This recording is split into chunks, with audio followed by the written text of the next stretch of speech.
eyleyip geldim aşkın dağından.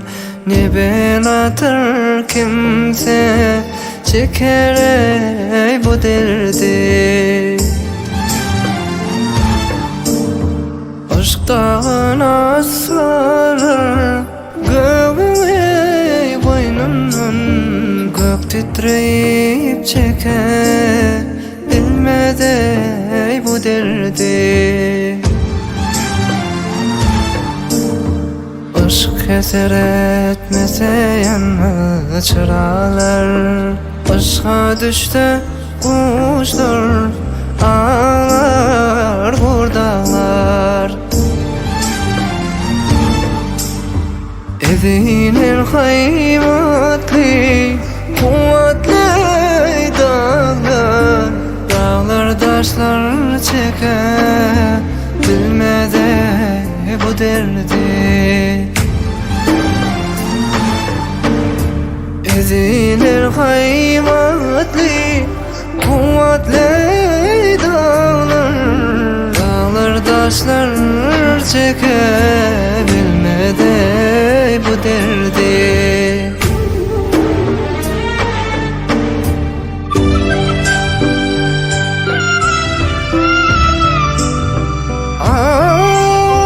Kimler aşkın yükün çekin yerdana,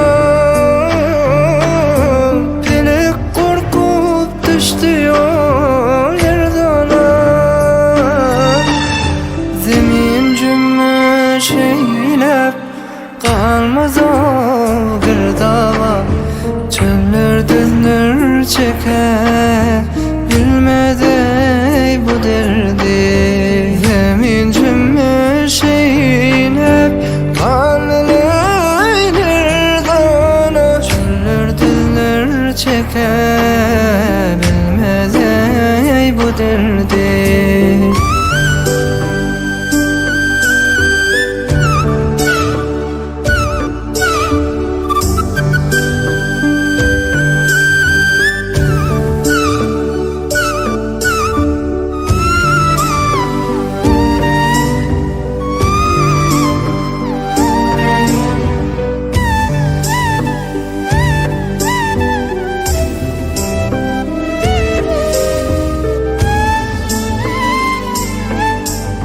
Mağtumunu cipsindir dediğinden, hazı bulup şikayet etme gönlünden. Bu ölmek ayrılmak kalıptır yandan, peder bize miras koymuş o bu derdi.